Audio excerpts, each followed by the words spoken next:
Mwami Kirumira Muhammad yatutuukirira nga bannamateeka era n'atukwasa ensonga zeezo ezikwatagana n'emisango egyo.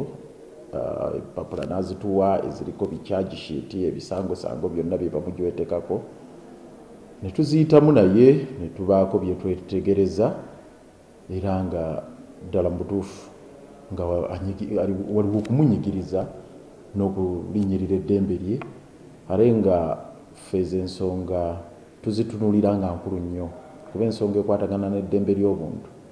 So bwe yatutuukiridde oba bwe yatutuukirira ku nsonga eno naffe yatukwatako ng'abalwanirizi b'eddembe ly'obuntu, ng'abantu abaagala ensi erimu rule of law, ng'abaagala ensi erimu amazima n'obwenkanya.